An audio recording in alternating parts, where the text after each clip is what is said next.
qui est à la tête de la région au Cameroun aujourd'hui? Les régions sont en construction. Ah, donc il y a encore personne. Il faut distinguer pour le bien de vos téléspectateurs. Je veux bien. La région comme unité administrative. Parce que le découpage administratif comprend les arrondissements, les départements et les régions.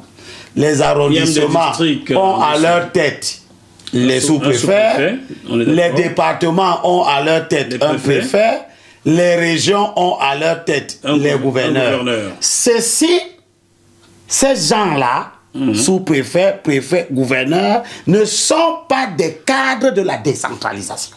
Bon, alors, ils sont des administrateurs à la tête des unités administratives. Alors, à côté, il y a les organes de la décentralisation qu'on appelle les collectivités territoriales décentralisées. Pourquoi ne fait-on jamais simple dans ces pays-là?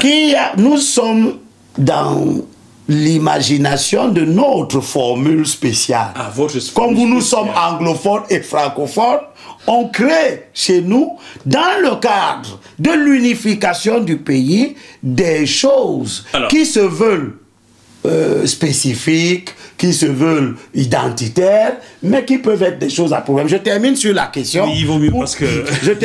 Je termine sur la question pour dire que ceux qui viendront ici, ou qui sont déjà venus, évoquer les problèmes de la décentralisation comme étant la cause du malaise anglophone sont des imposteurs. Non, je n'ai jamais dit cela. Voilà. Monsieur Kabalibi ne m'a pas dit cela, Maître Kermouna ne m'a pas dit cela. Ce que le problème de la décentralisation, c'est que tous ceux qui y vont, tous les partis politiques, ont premièrement accepté le principe constitutionnel de la mise en place progressive des institutions de la décentralisation. Le président de la République, ils doivent assumer leurs responsabilités. Mais ça fait 20 ans, tout ça n'a pas été mis en place. Ils doivent assumer leurs responsabilités. Lorsqu'on est en train d'écrire une constitution, et que Jackie Mouafo n'est pas d'accord, qu'il vote non, pour que l'histoire retienne que Jackie avait dit que je ne veux pas d'une mise en place progressive. À partir du moment où les acteurs politiques au Parlement en 97, lorsque on met en place l'État unitaire décentralisé, acceptent de voter pour une constitution qu'on va mettre en place progressivement, sans qu'il n'y ait des délais, ils ont pris leurs responsabilités. Et le chef de l'État, le mauvais chef de l'État que nous avons, en a profité pour s'incruster dans quelque chose pour s'incruster dans quelque chose qu'il savait très bien être un piège dans lequel nos mauvais dirigeants politiques sont tombés. Monsieur Elimbilobé, cela pose encore le problème de la qualité des hommes et de leurs compétences à l'Assemblée nationale. Je vous saurai gré de rappeler cela à la mesure de vos possibilités pour que ceux qui ont les oreilles pour entendre, vous entendent. Le problème de la décentralisation, c'est la qualité des hommes. On a décidé dans un premier temps d'expérimenter les communes pour que dans l'idée d'une mise en place progressive, si les communes donnent satisfaction, on passe aux régions. Aucune commune au Cameroun, aucune commune, 360 communes, aucune commune ne sait construire des écoles. Aucune commune ne sait construire des hôpitaux. Aucune commune ne sait construire les outils essentiels du développement économique et social. Lorsqu'on sait comment les élections dans ces communes-là se déroulent, on peut rien attendre. Bon, dans la vôtre particulièrement, il m'a été rapporté que feu Madame Foning a joué des coudes, a joué des gros bras pour arracher la commune et en être maire. Est-ce vrai ou faux? Non, Madame Foning est allée aux élections en 2000 pour la première fois en 97, lorsque les communes vont faire l'objet de votes démocratiques, l'opposition est en place et Madame Foning est battue aux élections. le maire élu, le parti qui gagne les élections, c'est le SDF. Et comment se fait-il que c'est Mme Foning qui... En 2002, on revient aux élections parce que 97-2002, ça fait 5 ans. 5 ans, oui. Le SDF est battu aux élections par le RDPC et Mme Foning devient maire. Elle a donc vraiment gagné ces élections-là. Le discours officiel des mauvais perdants d'aujourd'hui est que c'est à cause de la fraude qu'on perd.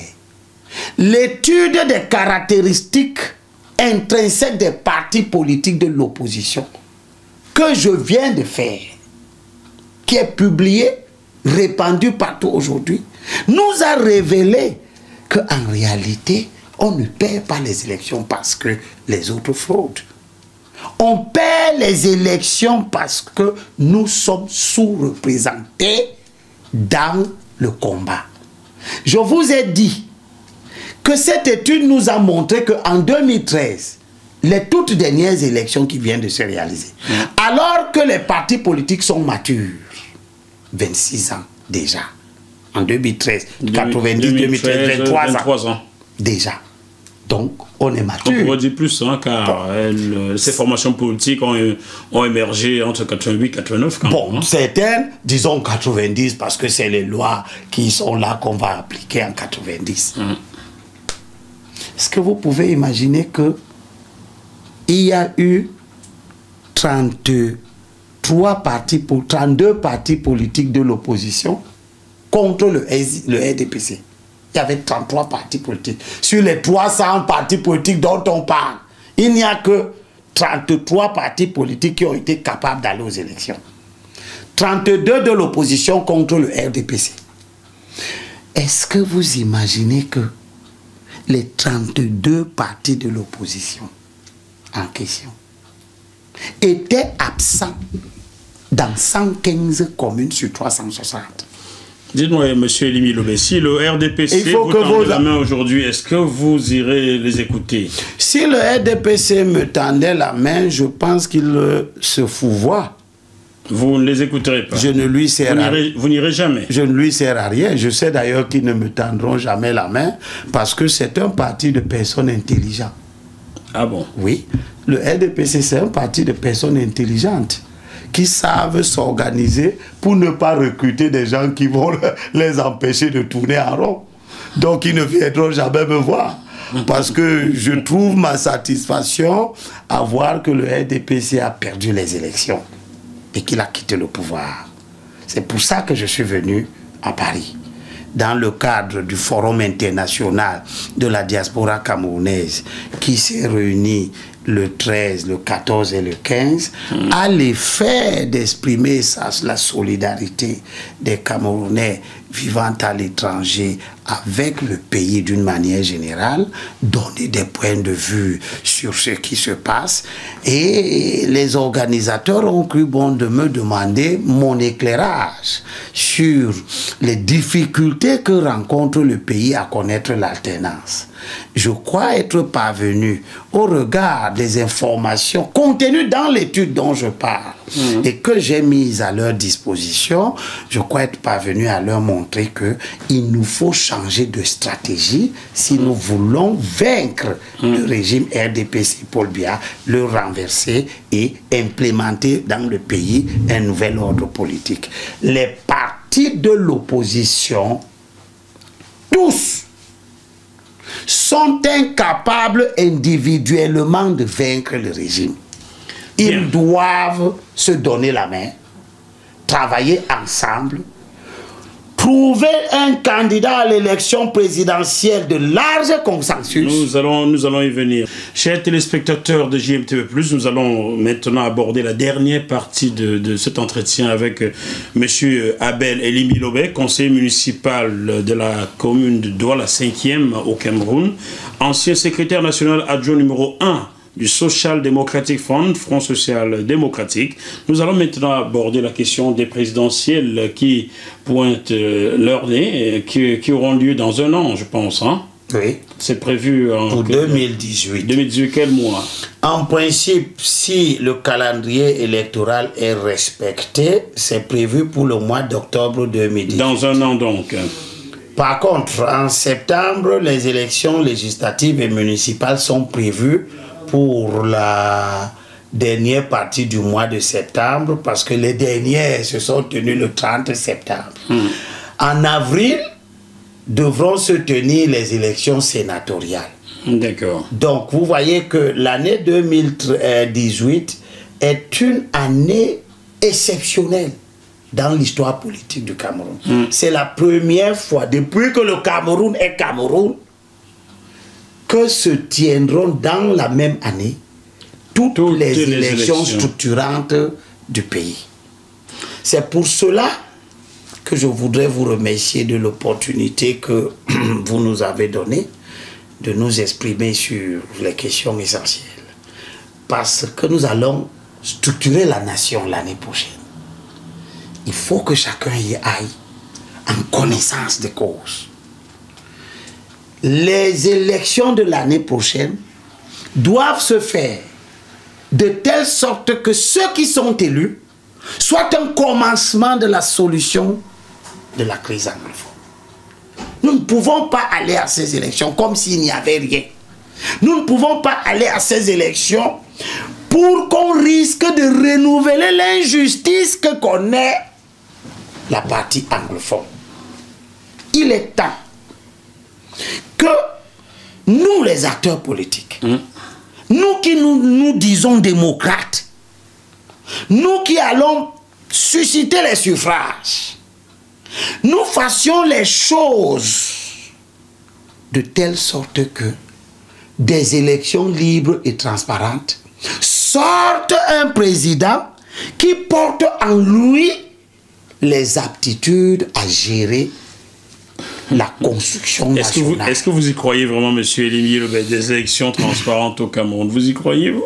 Le processus électoral au Cameroun s'est beaucoup amélioré. Ah bon? Je suis 2 fois élu. J'ai été élu 2 fois. Oui, bon, la première fois... Conseil municipal, ça va pas être bien compliqué, cela. Mais sénateur, député, président de la République... Comme nous avons dit tout à l'heure, les élections municipales sont devenues les élections les plus importantes du pays. Non seulement elles vous permettent de contrôler le processus de décentralisation, de contrôler une partie essentielle du budget de la nation, qu'on appelle la dotation générale de la décentralisation, qui est votée à l'Assemblée nationale au profit des collectivités territoriales, dont le parti qui gagne le plus grand nombre de communes contrôle la plus grande partie de cet argent, peut donc mener une politique de développement de proximité. Mais en plus, celui qui gagne les élections municipales contrôle la chambre haute du Parlement. Le Sénat. Vous ne pouvez donc pas considérer qu'une telle élection est mineure. J'ai été donc élu 2 fois. Je ne l'ai jamais dit. J'ai été élu... on ne l'a jamais dit ici. Voilà, j'ai été... Pas d'élection mineure. Voilà, j'ai été élu 2 fois comme conseiller municipal. La première fois, il y avait 157 000 inscrits sur les listes électorales dans ma commune. Il y a eu 17 000 votants. Sur 157 000 inscrits. À peine 10% là, hein, 12%. Je vous laisse le soin de faire des calculs. Il y avait 17 000 votants. Les Camerounais se désintéressent de la chose politique alors. J'ai été élu avec 7 600 voix. Madame Foning, qui nous avait battus aux élections, a été élue avec 7 900 voix. Oh, d'accord. Lorsque nous sommes revenus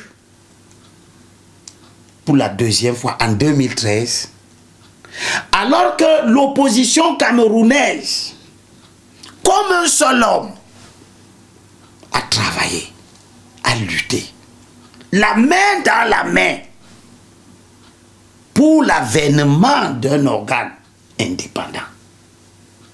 Nous avons gagné le combat. Nous avons enlevé les élections d'entre les mains du ministère de l'administration territoriale, des sous-préfets, des préfets, des gouverneurs. Nous sommes parvenus à les mettre hors circuit. C'est le résultat de la lutte de l'opposition camerounaise. Elle doit s'en réjouir. Nous sommes parvenus à impliquer la communauté internationale dans la résolution de cette crise politique, en particulier le Commonwealth, qui a pesé de tout son poids. Le Commonwealth qui est anglophone, hein? Pour l'avènement de Elections Cameroun. Ouais. Vous voyez que l'opposition s'est montrée savante. Ce n'est pas l'organisation de la francophonie. Ce n'est pas à elle que l'opposition a recouru. Non. Elle a recouru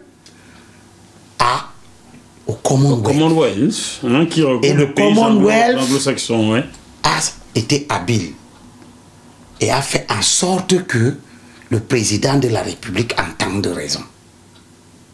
Que le gouvernement suive. Voilà la naissance d'Elections Cameroun, qui a été d'inspiration canadienne. Qui est à la tête d'Elections Cameroun aujourd'hui? Aujourd'hui. M. Abdoulaye Babale, qui est le... Alors, Elections Cameroun a une structure particulière. Il y a quelque chose qui ressemble à un conseil d'administration qu'on appelle le conseil électoral, qui est dirigé par 18 personnes, toutes nommées par le président de la République, conformément au code... Elections Cameroun, 18 personnes nommées par le président de la République? Conformément au code électoral. Le débat n'est pas là. Ensuite, vous avez une direction générale des élections, qui est l'organe exécutif, qui est dirigé aujourd'hui par M. Abdoulaye Babale, qui est un ancien membre du conseil électoral. Il était d'abord conseiller électoral, c'est-à-dire membre du conseil d'administration. Et puis, on a changé l'ancien directeur général des élections pour nommer maintenant M. Abdoulaye Babale, et le conseil électoral était dirigé par Fonka Azou, qui était un anglophone, le premier patron d'Elections Cameroun. Passons.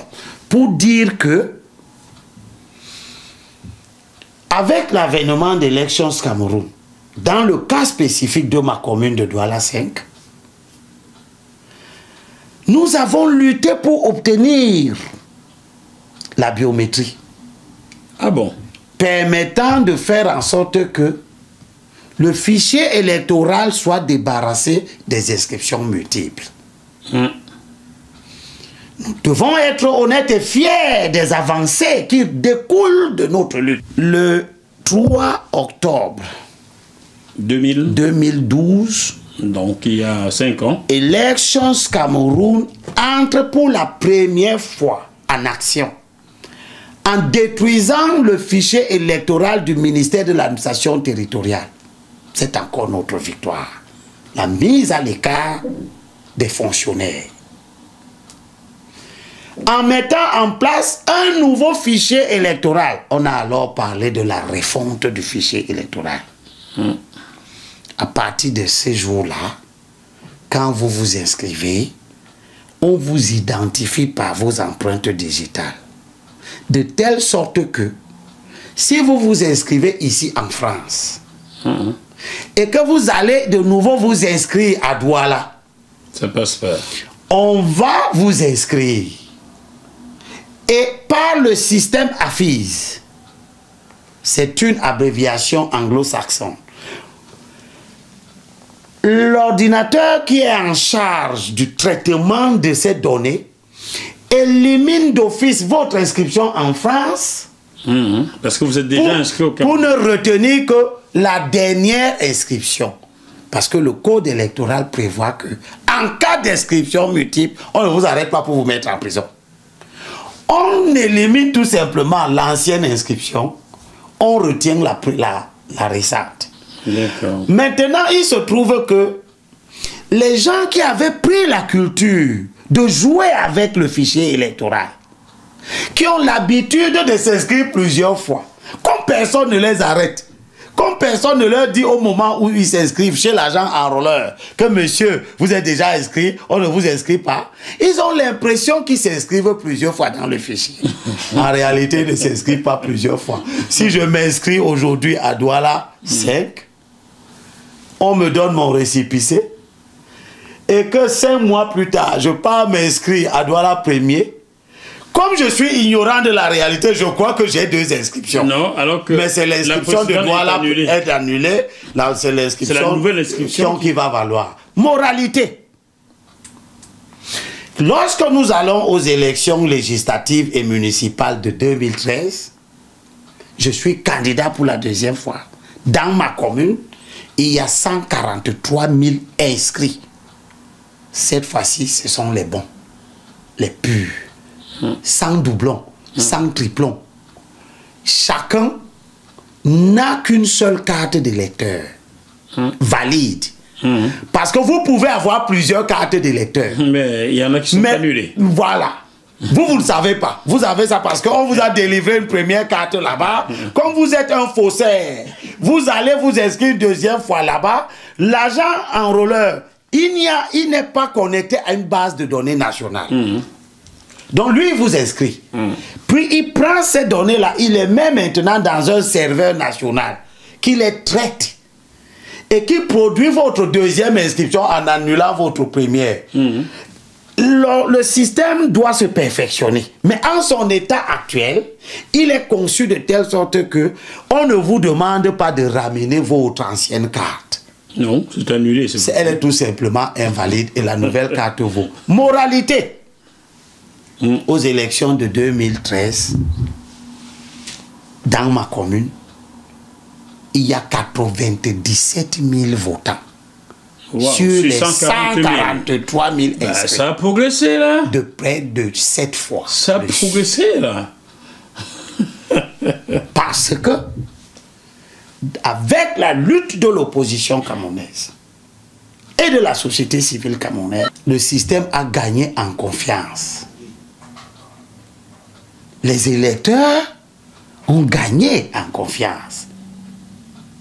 Malgré les récriminations qui persistent, puisque nous sommes à la recherche du perfectionnement.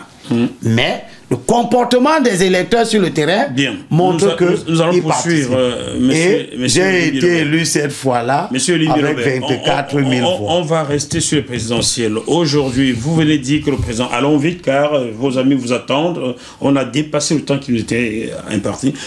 Aujourd'hui, dans un an, auront lieu les élections générales au Cameroun. Je vais m'attarder sur les présidentielles.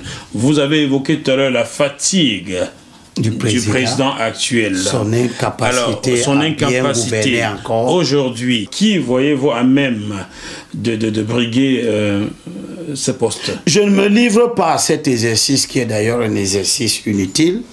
Je me livre à un autre exercice. Lequel? Qui est que, eu égard à l'apparition de la crise anglophone, j'exhorte les cadres à l'intérieur du RDPC à promouvoir l'érection d'un candidat anglophone à l'intérieur du RDPC. Vous souhaitez donc que soit le RDPC investisse un candidat anglophone. Pas francophone, anglophone uniquement. Parce que il est important que les acteurs politiques, toutes catégories de partis confondus, participent à la mise en œuvre d'un processus électoral qui va déboucher démocratiquement sur l'avènement d'un anglophone à la présidence de la République. Il nous appartient de construire ce cheminement. Il nous appartient de construire ce cheminement. Un noir n'est pas devenu président des États-Unis par un simple phénomène démocratique. Ce n'était pas un noir, c'était un métis. C'était autant un blanc qu'un noir. Donc bon. Peu importe. Alors, donc vous exhortez les membres du RDPC. Du côté de l'opposition, oui, il est important que les acteurs œuvrent de telle sorte que il y ait émergence des candidatures anglophones. S'il y en a beaucoup, ce qui va rendre compte de la vitalité de la communauté anglophone et de son attachement au processus démocratique, il va donc nous rester d'organiser un consensus de bonne qualité autour d'une candidature anglophone viable, de bonne vitalité. On ira donc vers une situation où on aura deux grosses candidatures. L'une qui pourrait venir du RDPC et l'une qui pourrait partir au pouvoir et l'une qui pourrait venir de l'opposition, jouissant d'un large consensus des partis politiques francophones, des organisations de la société civile, comme cela a déjà été le cas en 1992. Le bien vivre passe donc par cela? Nous sommes convaincus que si au terme de ce processus électoral, où le peuple camerounais va exprimer sa souveraineté, un anglophone arrive démocratiquement à la présidence de la République, on aura déjà résolu 50% de la crise anglophone. Il nous reste à agir pour que dans cette marche-là, la consolidation des acquis de la lutte des pères fondateurs s'opère. Qu'on change de président, qu'on donne aussi à un anglophone, qu'on consolide l'État unitaire décentralisé, parce que c'est ce que nous commande la marche vers l'avant. Que pensez-vous de la candidature de Maître Akeremouna, qui est donc issue de cette région anglophone-là? Je pense que c'est une belle candidature. Pourriez-vous soutenir Maître Akeremouna? Non. Pourquoi? Parce que Maître Akeremouna, sa candidature est une belle candidature parce qu'elle vient dans le cadre de mes espérances. Qu'un anglophone soit candidat. Que d'autres soient candidats. Parce que leur candidature rend compte de leur attachement au système démocratique. Première chose. Deuxième chose, la candidature de M. Akeremouna est une belle candidature parce que au moment où s'expriment des velléités sécessionnistes qui ne sont donc pas dans le jeu démocratique, Maître Akeremouna veut accéder au pouvoir par les élections. Il est donc un acteur de la consolidation du jeu démocratique. Deuxième chose. Troisième chose, c'est une belle candidature parce qu'elle n'est pas ambiguë. Il est clair, il est précis. Il a montré la voie, la sienne. Il dit que s'il est élu, il va détruire l'héritage de son père. C'est ce qu'il a dit. Il va faire le fédéralisme. Il l'a dit sur ce plateau il y a 2 semaines. Son père a travaillé toute sa vie à la reconstitution de l'unité ontologique du peuple camerounais. Les Africains que nous sommes, notre culture nous commande que lorsque votre père vous laisse un héritage, vous le fructifiez. Fructifier, oui. Tous ceux qui cassent les héritages, les lègues, sont à bannir. Dans ce sens, Akeremouna n'aura pas mon soutien.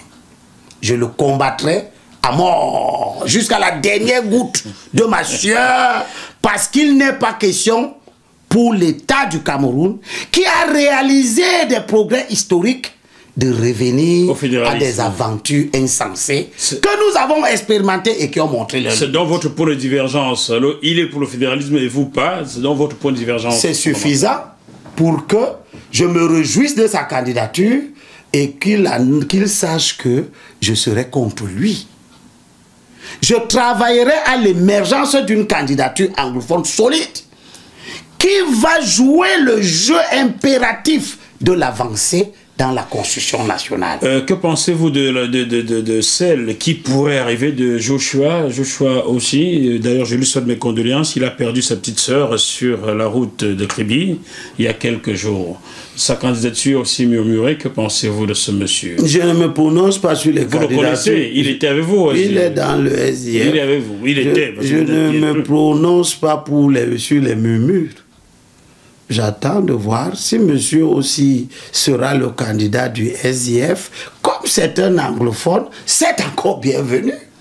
Il faudra maintenant qu'il vous donne sa ligne politique. S'il est fédéraliste, comme j'ai cru le voir aller manifester pour le fédéralisme, eh bien qu'il sache qu'il sera battu aux élections. Parce que... Le fédéralisme, c'est pas la séparation. Je n'ai pas dit que c'était cela. Mais est-ce que la porte qui entre dans l'enfer, c'est l'enfer? Il ne faudrait pas que les Camerounais ouvrent la porte à des aventures graves, perverses, qui peuvent déboucher sur quelque chose que personne, de tous ceux qui parlent, n'imagine. Tous ceux qui parlent sont tous quasiment nés après 72. Je rappelle. Après 72? Je rappelle que sur les 23 millions d'habitants dont dispose le Cameroun, au regard des données du recensement publié en 2010. En 2010, le recensement indique que le Cameroun a 19 millions d'habitants, avec un taux de croissance démographique de 2,6% en moyenne. Et que la tranche d'âge de 0 à 38 ans, parce qu'en 2010, l'État unitaire a 38 ans, puisque l'État unitaire a disparu en 72. Effectivement. Donc l'État unitaire a 38 ans. C'était le premier tour, hein? Bien. Bien. En 2010, 83% de la population du Cameroun a entre 0 et 38 ans. Ça veut dire que ceux qui ne connaissent pas la fédération sont 83% de la population. Largement majoritaire.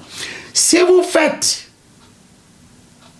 les règles mathématiques qui nous permettent d'avoir les projections de population, vous obtenez en 2018 23 millions d'habitants avec 19 millions d'habitants de personnes au Cameroun qui ont moins de 46 ans, qui ne connaissent pas l'État fédéral.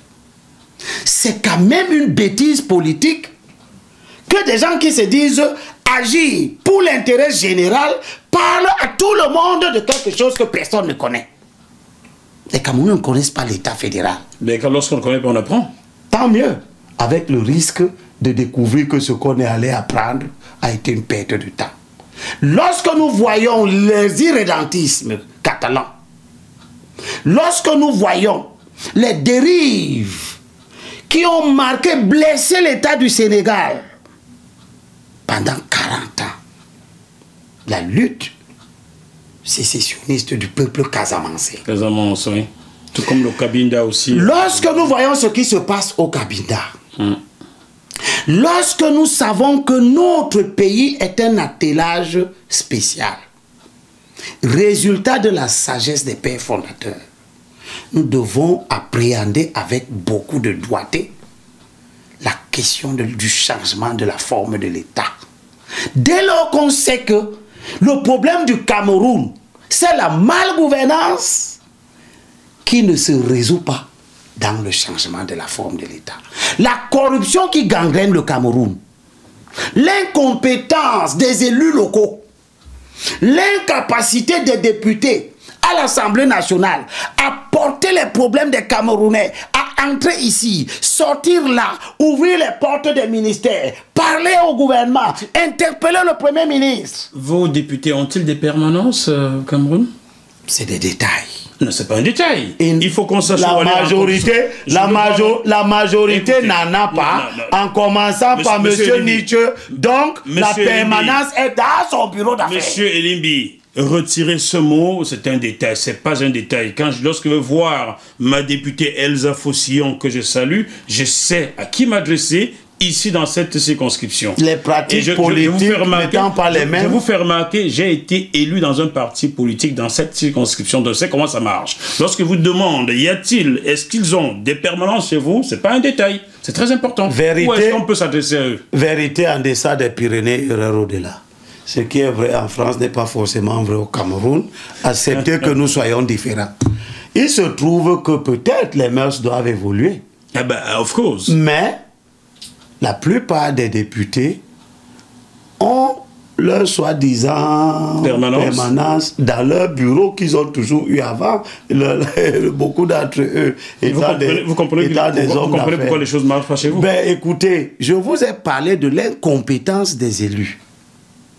nous avons été d'accord sur la responsabilité du facteur humain dans la dégradation de la gouvernance camerounaise. Il y a encore du boulot chez vous. C'est pour cela que nous ne devons pas aider les gens qui veulent confondre les problèmes et qui croient que la résolution du problème du Cameroun passe par une aventure sur la structure de la maison. La maison est sale, balayons-la. Les gens disent que comme la maison est sale, reconstruisons-la. Ce n'est pas la même chose.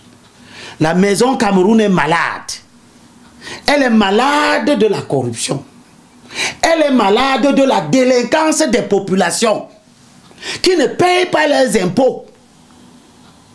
Il y a une culture de l'ingouvernabilité qui s'est développée dans le pays. Il y a une culture de la défiance systématique. À qui la faute? Au gouvernement. Bien. Un mauvais Ne gouvernement. fustigez pas vos compatriotes. Non, je ne les fustige pas. Je dis ce qu'ils sont en l'état actuel des choses. Voilà. Ils savent qu'ils ne payent pas les impôts. Et ils reversent cet argent. Et vous croyez que l'incivisme est une chose qui exonère? Vous voulez pas demander quelque chose au Ghana par hasard? Pourquoi? Qu'il vous prête Rollins, Jerry Rollins. Ce que je demanderais au peuple camerounais, c'est de faire confiance à son génie propre. C'est de rester attaché à la culture des institutions. L'esprit des lois, au sens de Hobbes. Il faut du travail. C'est important. Hein? Il ne faut pas dans le pays qu'on en réfère aux charlatans politiques. Dès qu'il y a un problème, on dit qu'il faut changer l'État.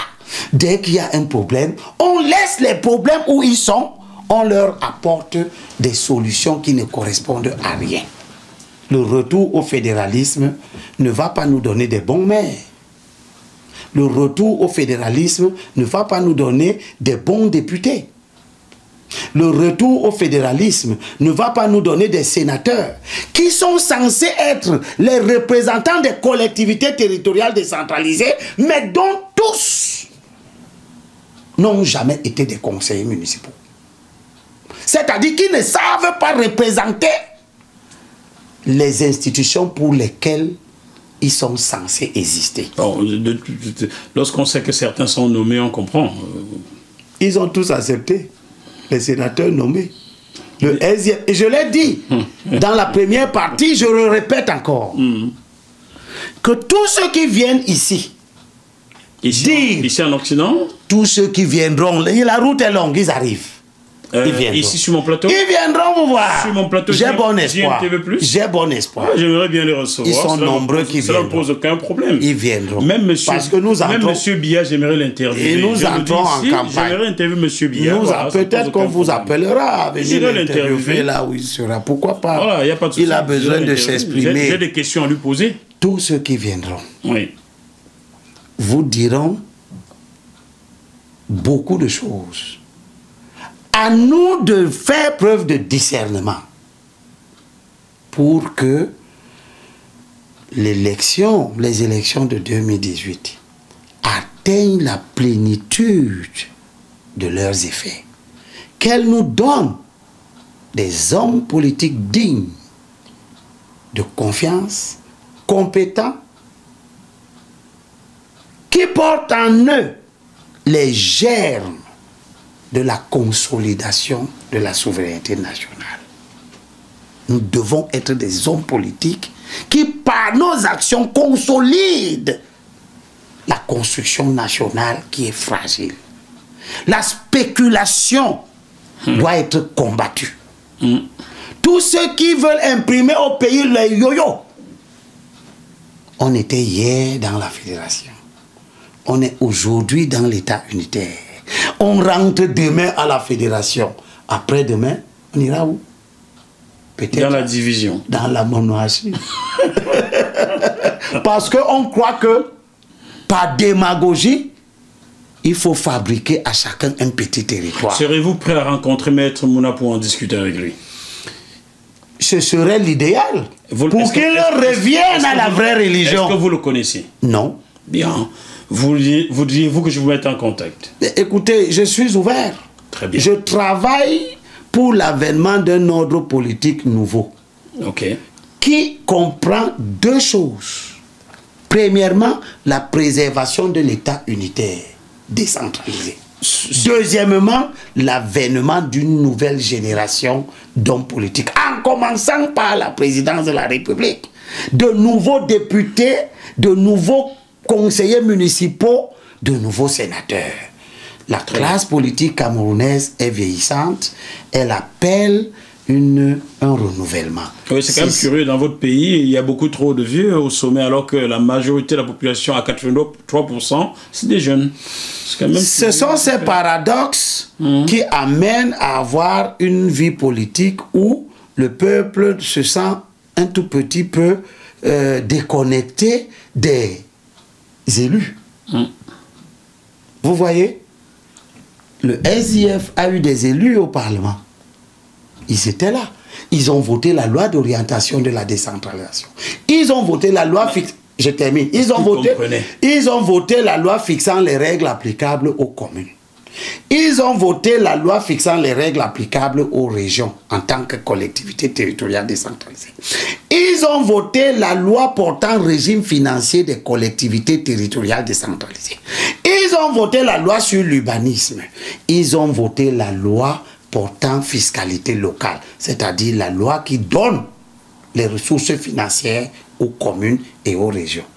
Ils ont fini de participer à la construction de l'État unitaire parce qu'une bande d'illuminés parle de fédéralisme en zone anglophone, le SDF, qui n'a même pas dans ses statuts la moindre référence au fédéralisme, vient nous dire qu'il organisait des marches pour expliquer le fédéralisme. Il expliquait le fédéralisme. De qui? Le SDF des pères fondateurs n'a jamais été fédéraliste. Nous allons clôturer cet entretien qui a été riche, qui m'a permis d'apprendre, et je vous en remercie. Surtout, l'explication sur la frustration anglophone m'a marqué. J'espère qu'elle marquera et qu'elle intéressera fortement les téléspectateurs de JMTV+. Je vous en remercie. Monsieur Elimbi Lobé, sachez que vous êtes éternellement le bienvenu sur JMTV+. Si vous avez de tels enseignements à apporter au peuple camerounais et même à bien d'autres peuples du monde entier. Je suis un élu local et j'estime que ma fonction est de faire tout ce qui est possible pour que le peuple, dans l'expression de sa souveraineté, ne s'égare pas. C'est le lieu de remercier la partie du peuple camerounais qui s'est transportée à l'étranger. De l'effort qu'elle a fait de me convier de venir passer des moments de réflexion ici, au regard de la gravité de la situation que connaît le pays. Comprenez mon émotion, mais constatez que je considère que nous sommes en train de traverser des moments difficiles. Il faut que les gens prennent cela au sérieux. Je remercie la diaspora camerounaise à l'étranger et je crois qu'elle va devoir se ressaisir pour jouer un rôle déterminant.